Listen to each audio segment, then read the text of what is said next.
Because you're a Christian. You say that. I haven't claimed that. Oh, what is this? Is this Christians versus atheists? I don't know. You don't know where you are right now. Don't be a smart ass. Oh, either you're a Christian or you're not. Which one is it? I could be either of them, but I don't have to tell you. You don't have to tell me. I was under the impression I was invited to talk to a Christian. Am I not talking to a Christian? No, you were invited to. I think everyone should look at the title of the YouTube channel. You're probably in the wrong YouTube video.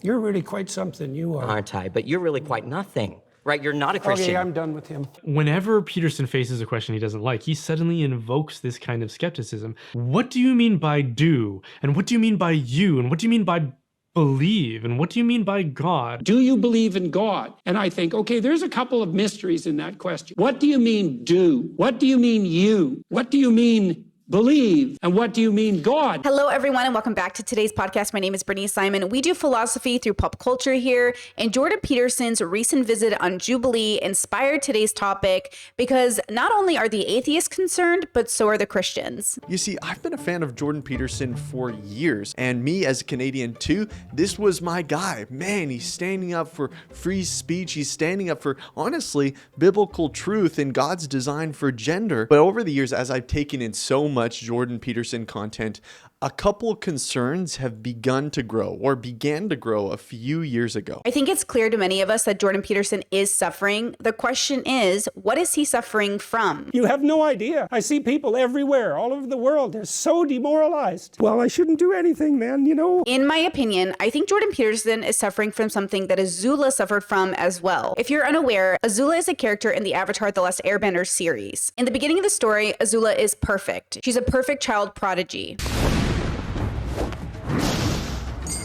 She's a true prodigy. She's everything the Fire Lord could want in a child. Oh, very well. Since it is a special day, I will show mercy. You are banished. The problem with Azula's story is that it ends in anguish.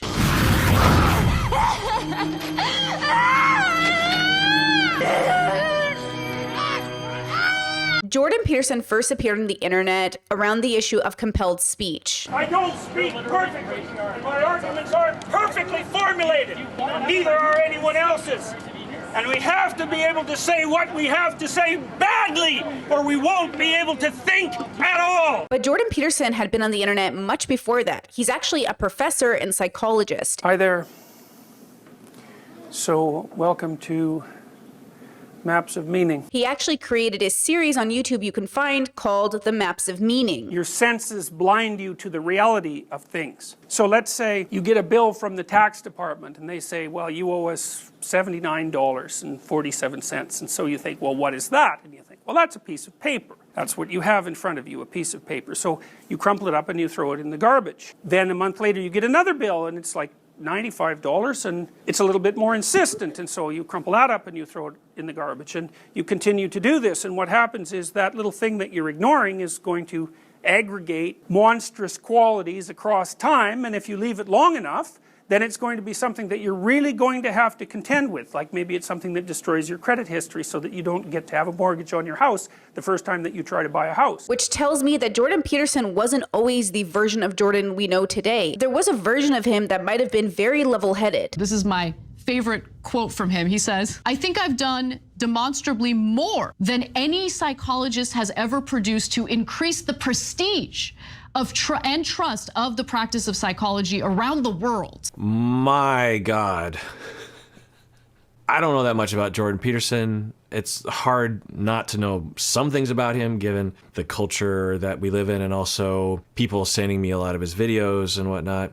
And full disclosure, I did listen to his podcast like years and years ago. There were 2 or 3 episodes I listened to at first. It was just lectures about connecting history and the Bible and psychology and well-being. And, you know, if I listened to it again, maybe I'd be a little bit more scrutinizing of it. But I remember liking it in the beginning and thinking, wow, he's making a lot of interesting connections. And, you know, among all the things that I listened to while I'd go on walks in the morning, wasn't a terrible waste of time. I remember getting to episode 4 or 5 and losing a little bit of interest. I don't remember why exactly. But then, of course, the controversies came out, and then I've learned about him more since then. But anyway, so my impression of him did not include this. I mean, of course, it didn't exclude this, but I didn't realize he was of this sort. Now, I don't know what's going on with his personality, but I will say that someone in his position who would say this to the public, it's one thing to think it or to say it while you've had a couple drinks with friends. It's another thing to type this out on your phone and be like, yep, this is the message I want to put out there. Even if you thought this was true, like you think pretty highly of yourself. It's another thing to state it as if it makes sense to, I mean, who knows, but I would hope that his followers, at least a portion of them, would read this and think, well, come on, Mr. Peterson, I don't think you have to go that far. And I think this correlates a lot with Azula's story, because when we first meet Azula, she's actually very grounded. I don't have sob stories like all of you. I could sit here and complain how our mom liked Zuko more than me, but I don't really care. My own mother thought I was a monster.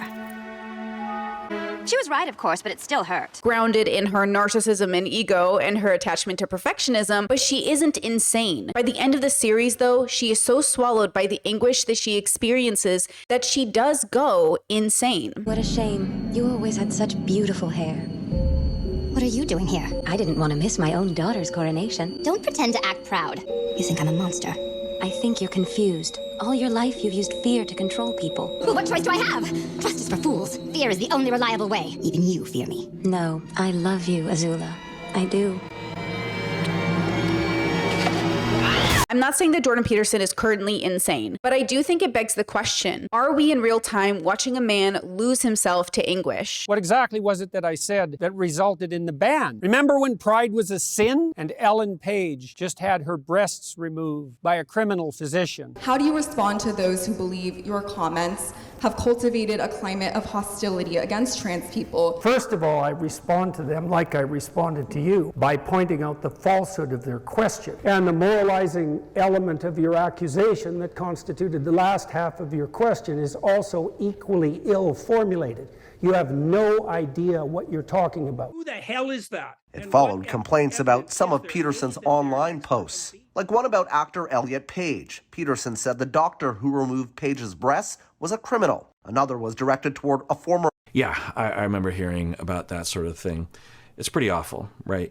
It's one thing to talk about politics or to talk about traditional gender roles, I guess, or to talk about free speech. You know, these are all things that I think are associated with Jordan Peterson. But to go after a specific two individuals, not only Elliot Page, but also the physician, to just publicly state that it's wrong that someone had gender-affirming care. Like, that, one, what? Two, it's literally unscientific to say that, because we understand through science that for some people, their gender identity is different than the body that they were born into. And to actually feel themselves changing their body is very, very important. The idea that my comments had anything to do with the hypothetical rise in suicide rates among transgender people is preposterous. And there's also no evidence whatsoever that those suicide rates that you're describing are a consequence of any attitude whatsoever towards their hypothetically transgender Lack status. of social acceptance, which is definitely cultivated by comments like yours that deny the existence of trans people. What makes you think you know what you're talking about? Asking you to explain why you feel it's appropriate to deny the existence of transgender people. I can't possibly imagine anybody sequencing a collection of questions more cliched, formulaic, and accusatory than the ones that you just managed. You don't have any idea about what you're talking about, and your confidence far exceeds your competence. I also don't know who educated you at this fine university, but they're doing a damn dismal job. I would like to, Dr. Peterson, I think one of the things at Oxford Union we welcome all kind of questions, and I think I would appreciate if the substance of what she's asking. There was no substance. You can't answer the substance of a question when you're asked a question with no substance. Now, what is the cause for Jordan Peterson's anguish? I actually think it relates to his recent spiritual journey into Christianity. And I think sometimes that Jordan Peterson finds himself fighting his own personal demons. When was the last time you lied? Because the book says no lying. Do you still lie? Everybody lies. As Dr. House himself told us. What is most important? But I'm pretty damn careful about it. What is most important to you in life? Not being stupid. How would your life... Not making foolish mistakes. Not being incautious. Yeah. That's tough on yourself. Life's tough, man. Right. Similar to Azula, though she has enemies within the story of the universe of Avatar: The Last Airbender, her greatest enemy is herself. And I think that's what we're seeing with Peterson. His greatest challenger is himself, which is why when he's talking to other people, sometimes in collaborations, it can feel like he's not really talking to the person in front of him. Why in the world do you think there's been an explosion in prevalence with regards to transgender identification among juvenile women? So ashamed of her breasts that she lets a Machiavellian psychopath cut them off. My tendency to feel a hell of a lot more sorry for a set of confused, isolated, and lonely pubescent girls who have no one to love them enough to help them appreciate who they are than I do for one overprivileged and unfortunately confused narcissistic Hollywood star. Well, you are a misogynist at heart. The thing I do like about Jordan Peterson, and there's not very many things I do like about him, but one of the things I like is his love of lore, his love of story. Positive individual, negative individual, hero and adversary, tyrant and wise king, the destructive element of nature and the creative element of nature. And those are perfectly reasonable categories. They do a lovely job of actually representing how the world does manifest itself to us in the domains that are permanent. There's always a conscious observer who's ambivalent about the nature of the world. There's always a social structure that's half tyrannical and half order producing. And there's always the nature that gives rise to everything and that destroys it at the same time. Always. It's permanent. Story is such a powerful mechanism to understand the self. And it's why I think, philosophically speaking, we rely on story to understand ourselves and others. So it's interesting to me that he has this love of Christian lore, Christian storytelling, but he doesn't understand who he might be in the story. Well, I think you really want to know what I think? I think it's revenge against God for the crime of being. That's really what I think. It's Cain. It's like, oh, Abel's your guy, eh, God? What if I take him out in the field and beat him to death? How do you feel about that? All my sacrifices went unrewarded. Yeah, that's what it is at the bottom of the hell of things.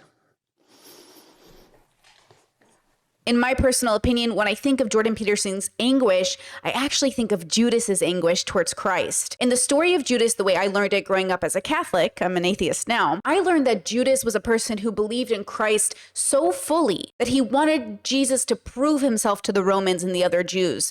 That Judas didn't betray Jesus because he didn't believe in him. It wasn't just for the money.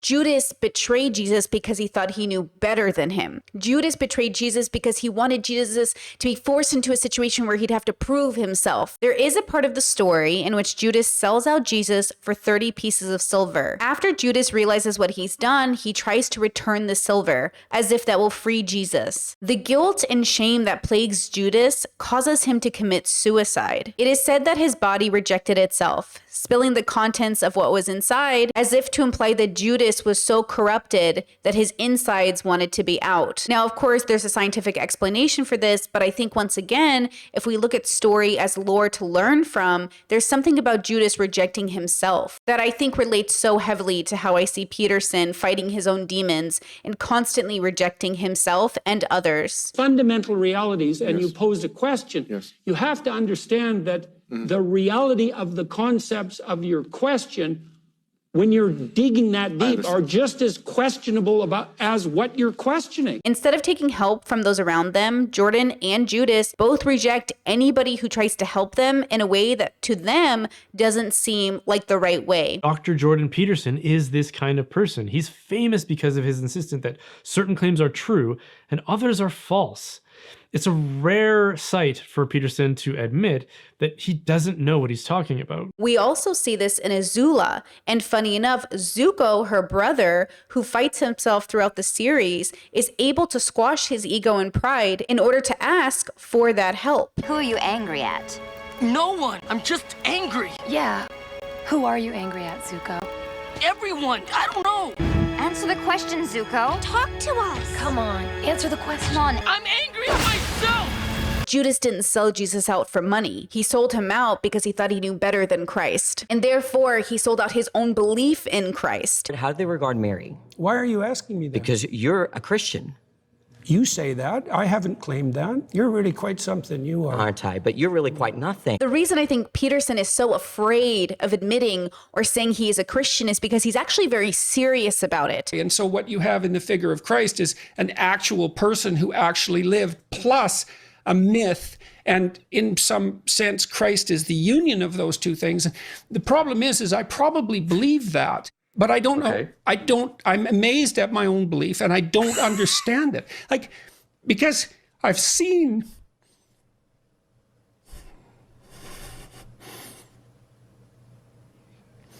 sometimes the objective world and the narrative world touch. You know, that's Jungian synchronicity. Yeah. And I've seen that many times in my own life. And so in some sense, I believe it's undeniable. You know, we have a narrative sense of the world. For me, that's been the world of morality. That's the world that tells us how to act. It's real. Like, we treat it like it's real. It's not the objective world. But the narrative and the objective world touch. And the ultimate example of that, in principle, is supposed to be Christ. But I don't know what to... that seems to me oddly plausible. Yeah.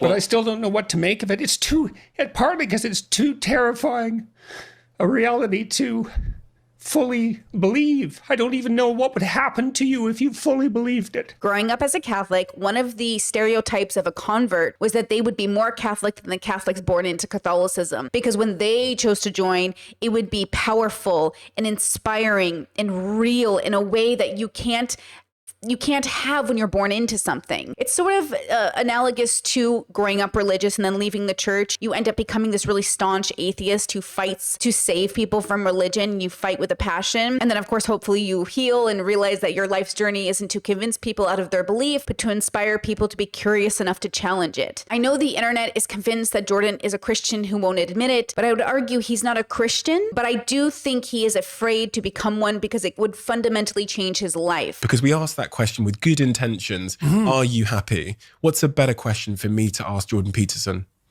How are you doing? How are you doing? How are you doing?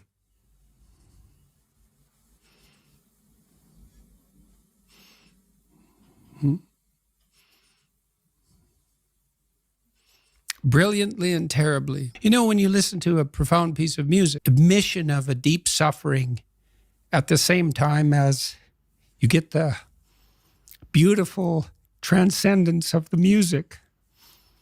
And that's meaning, you know, that's awful in the most fundamental sense, but you need an antidote to suffering, and it has to be deep. And, you know, deep moves you tectonically, and it's not a trivial thing.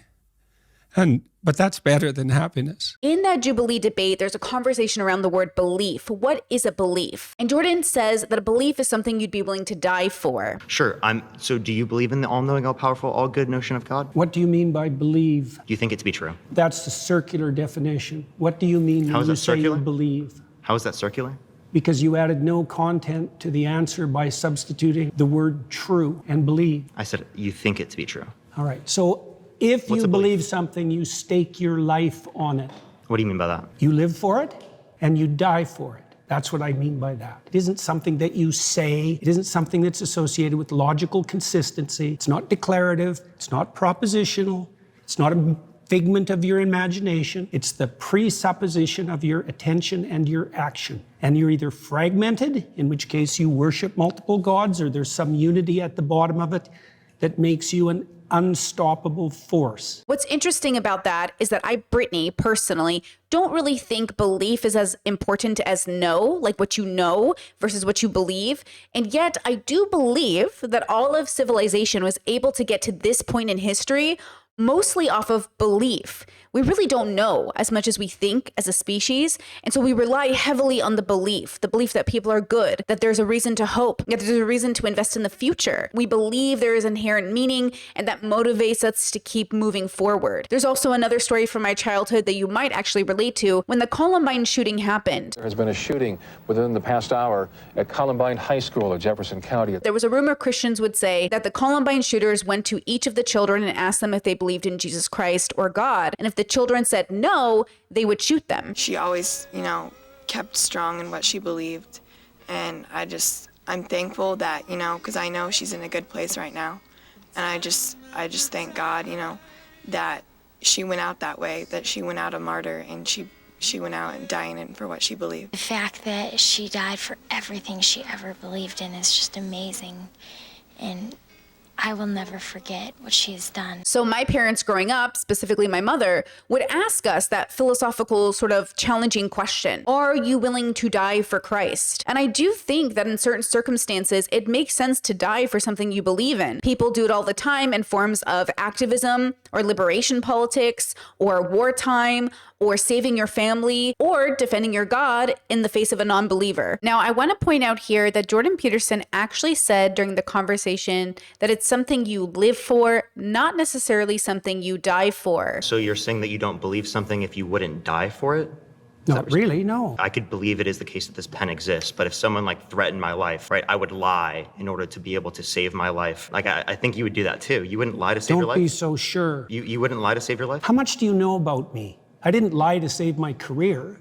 I didn't lie to save my clinical practice. Would you lie to save your children, your mom, your dad? I don't think lying would save them. And the question is, did Judas live for Christ or did he die for Christ? He lived and died because of shame and ego. And if Peterson remains in this stagnant place, if he doesn't figure out who he is in the story, it begs the question of where he will also end up. There is a reason why introspection is so difficult. There is a reason why finding your place in the universe is so difficult. And it's why philosophers to today are still arguing things like meaning and love and self. And it is why it continues to be interesting to see Peterson go on his philosophical journey of meaning. The issue I think many have with Peterson is that he's grounded in his communication style, so it feels like he is making all of us participate in his anguish. Much like Azula, who's sort of a walking threat in the community, even amongst friends and family, she isn't somebody who allows people to speak freely. You said the tides would not allow us to bring the ship in.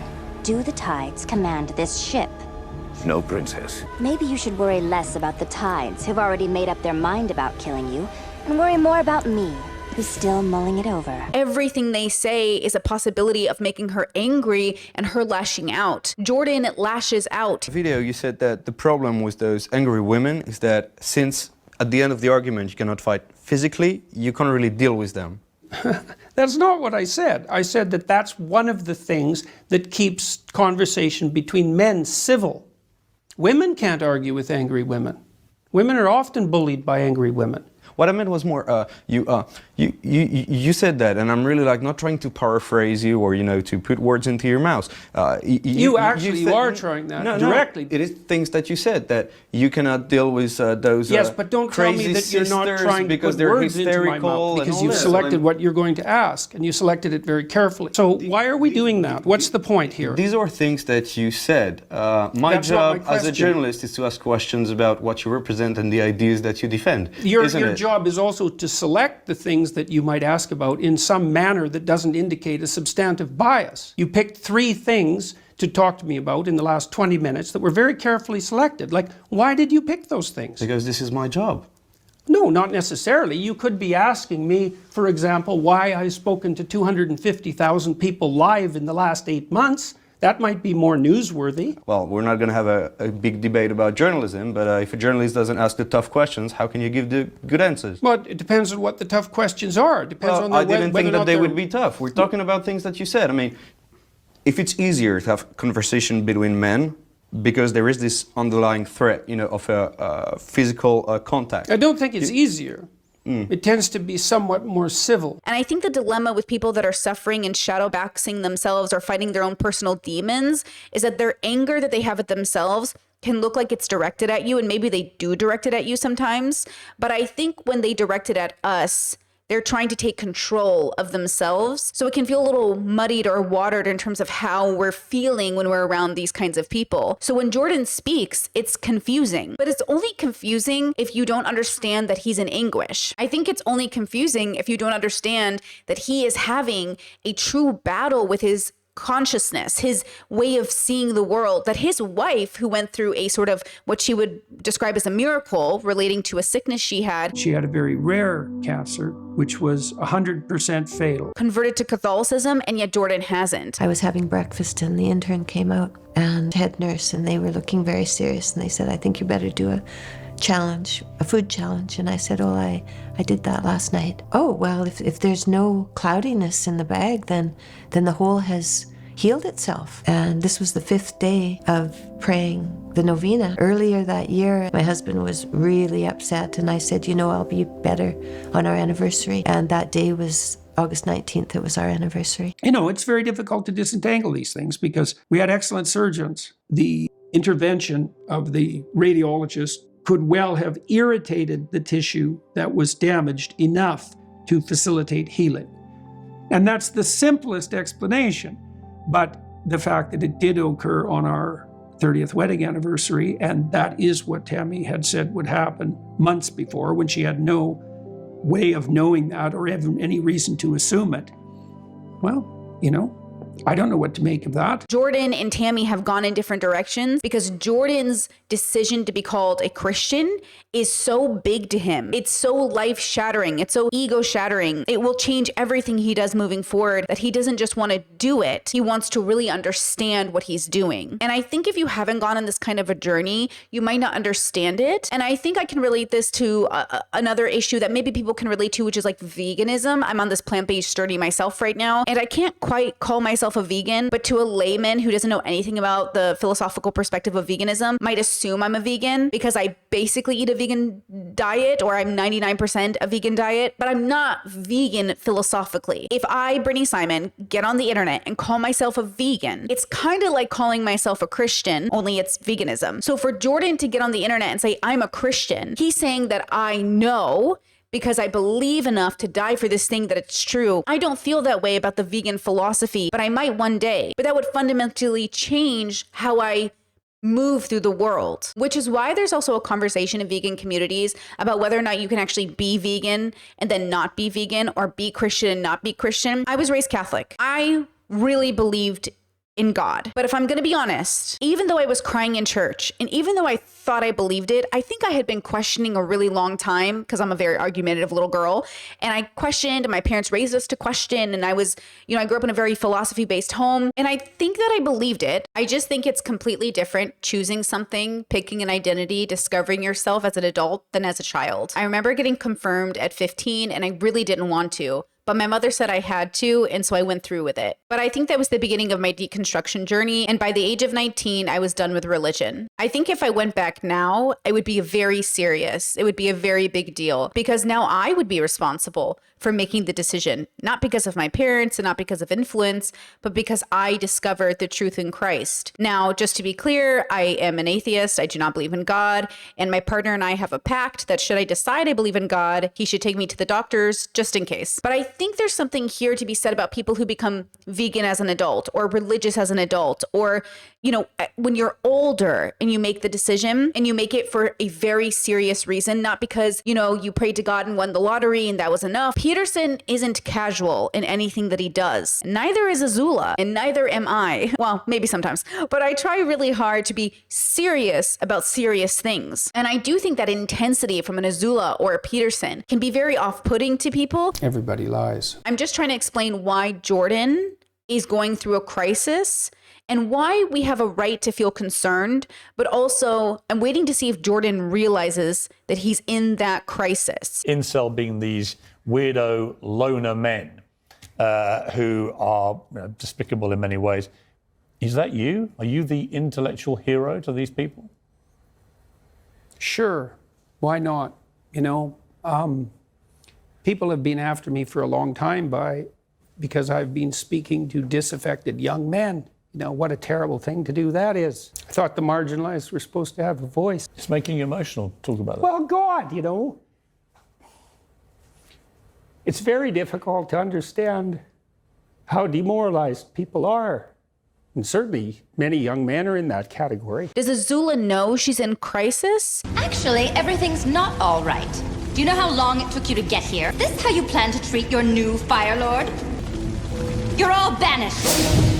But goodbye. And that's the question. Do you know you are in crisis? And the crisis at hand is that philosophical journey of the self. Who am I and what do I believe and what am I doing here on the planet? It's one of the greatest journeys we can all go on. And to master the avatar state, you must open all the chakras. Surrender yourself. Okay, I'll try. Now think of your attachments and let them go. And I guarantee you that if you really go on it, you will feel torn apart, trying to figure out who the real you is in a world where the whole world is telling you who you constantly are. Because you're a Christian. You say that. I haven't claimed that. But I think what's really important is that Peterson realizes how important it is to be careful when he declares himself a Christian. One, he's a public figure. It's going to influence millions of people. And two, I think he really wants to be right on this. Now, how do you lose yourself when learning about yourself? These incels, what does it mean? It's like, well, these men, they don't know how to make themselves attractive to women who are very picky, and good for them. Women, like, be picky. That's your gift, man. Demand high standards from your men. Fair enough. But all these men who are alienated, it's like they're lonesome and they don't know what to do, and everyone piles abuse on them. There are actually studies that show the benefits of meditation and hallucinogenics, as an example, psychedelics. There are also studies that show people who go on a journey of introspection can lose themselves through meditation and psychedelics because they don't stay grounded. I think this is happening possibly to Peterson, but I'm not sure, where it feels like Peterson took shrooms for the first time and realized, oh my gosh, this feeling I'm creating through drugs might be real, but isn't grounded in his process. And so he might be losing himself to sort of that journey. Years ago, he did a debate with Matt Dillahunty in which he talked about shrooms being sort of a mystical experience. There was a study that had been done that people who did psychedelics and had a mystical experience were less likely to smoke again. Matt Dillahunty argued that that was not a mystical experience, but a profound one that changed the people's relationship with smoking. It's like it's part of this religious phenomenology. And to me, that's just a set of facts. And we know that people have been using those substances to evoke mystical and religious experiences for, who knows, 150,000 years maybe. Sure. We can at least infer that.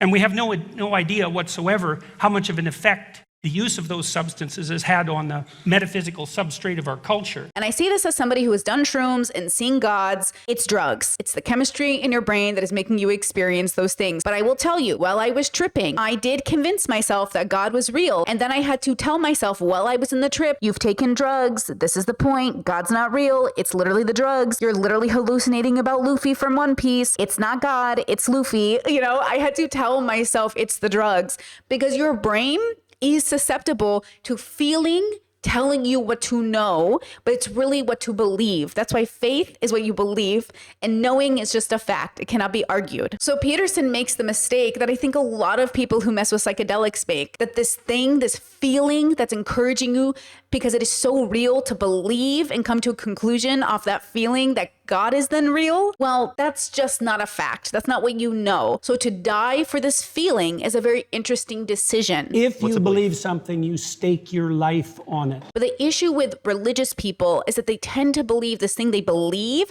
because they felt it, maybe through the Holy Spirit or through Christ, or, you know, they'll say, I felt God today. That feeling is so strong, they want to believe it and want to be convinced it's knowing. But you don't know because of a feeling. Yeah, and if you're steeped in sin, you're likely to live in circumstances like that. One of the other anime examples I want to use that I've used plenty of times on my streams, FYI, I do have a stream channel. I do Monday through Friday streams if you guys want to join me over there. But I do talk a lot about Vegeta and Endeavor, who are the same kind of archetype, and then All Might and Goku. If you guys don't know, in anime, the main characters, the Gokus, the Narutos, the Luffys, they're not real. Like, they are not based off of real people. They are sort of the pedestaled idea of being a person. And so if you meet somebody who's like, I wish I was like Luffy, you're basically saying that you wish you were a person with no thoughts except king of the pirates and meat. When Goku reaches Ultra Instinct, it's because he reaches a state of mind in which he just is.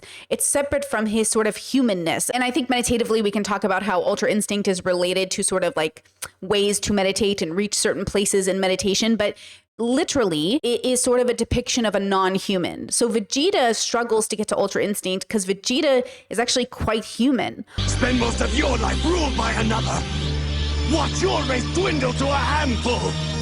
And then tell me what has more meaning than your own strength. All Might as a character in My Hero Academia isn't even himself. He's the image people want to see of a hero. The world's symbol of peace and justice.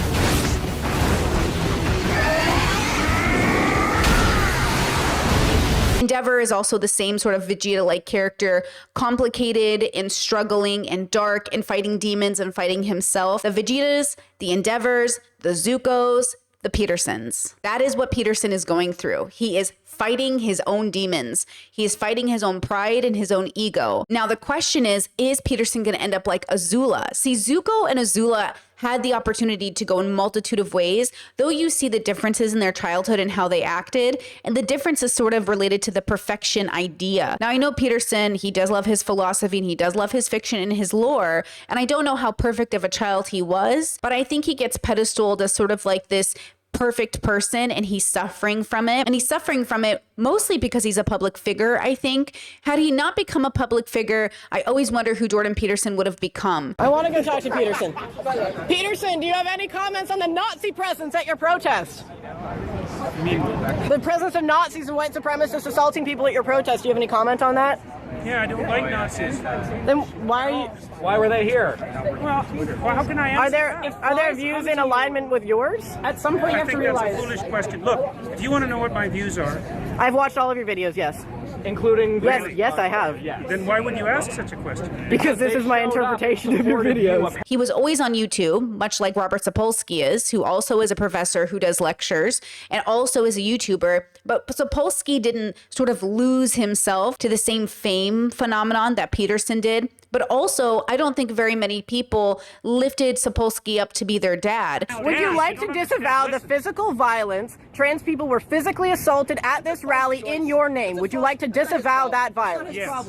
So you wish that didn't happen, and you want to, and I'm going to post this online that you would like people to not to be more accommodating of trans people and people of color at your events in future. I would like there to be no violence. I'm a person of color, and I felt very accommodating. I felt like my voice. Thank you very much. I'm also a former Muslim, and I feel like this guy's I'm a person of color. Peterson became the internet's father. And when you become people's parent, you tend to want to be larger than life. It's why our real life parents really struggle to hear any criticism from us, because they're supposed to be perfect, right? Hey, look, if it's rituals are important. Yeah, thank you. And if this is a ritual that's important Okay, to you, so- then I'm happy to comply. Rip it fat. Okay, so I just breathe Yeah, in. breathe in. I got the button. Fat rips. Nice.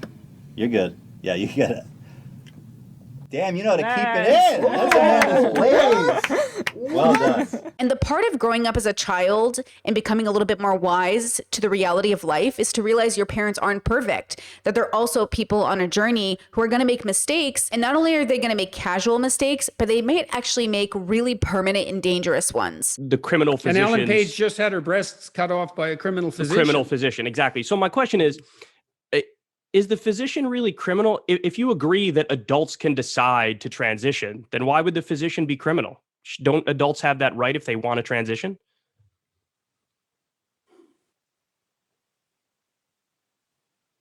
Not everything legal isn't criminal. And do they have that right? See, I would have left Ellen Page alone if she hadn't been parading her new abs in a fashion magazine. How many kids do you think she can convince to convert? Property, you didn't win in my yard. Wait. All of you. Daddy, chill. What the hell is even that? If Peterson was my dad, angry tweeting about women in swimsuits, I might bring into question my dad's sanity. And to be fair, Peterson has had to have his phone taken away explicitly because of Twitter. Twitter. All of this to say, philosophically speaking, we're not just watching a man lose himself to fame, we're watching a man lose his battle with himself. And to be fair, this isn't just a Peterson problem. This is a you and I problem. You and I could also lose ourselves to our internal journey into self. So when you're being introspective, extrospective, make sure you stay grounded. The reason my work is focused on staying grounded is because I do see people like Peterson lose themselves. I do see the Azulas. I do see the people who take too many psychedelics and think they're talking to gods. I am very open to the possibilities of the universe, including a god. I just want to be grounded when we discover the thing that we know is true, because truth is already there. We don't create truth, objectively at least, we discover it. Though subjectively, I suppose we do create truth, right? So what I would love to see is Peterson grounding himself on his journey and hopefully allowing his audience to do the same. Because as long as your dad is paranoid, loud, and wrong, so will his kids be loud and paranoid and wrong. And I am concerned about that because it does seem to impact greater communities in a much worse way. So once again, I will say to you, the road to hell is paved in good intentions. And instead of trying to be good, maybe be a little less bad today. Because I do think Peterson has way too many good intentions. And I really wish sometimes he would just try to be a little less bad. Up yours, woke moralists.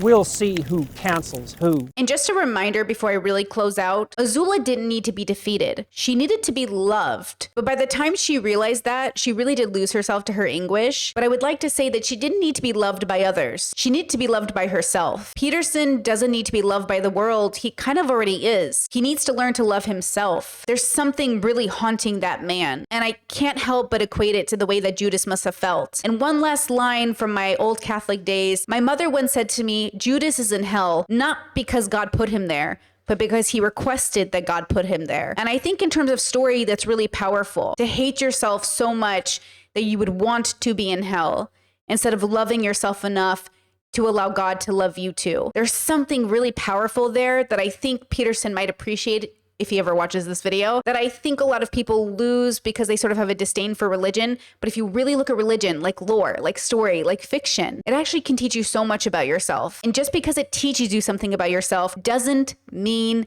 it's true. It just means it was very helpful. And here on this channel, we do love helpful tools. All right, guys, I'll leave you with that. Thank you for watching. Please like, subscribe, and I'll see you for the next one. Bye.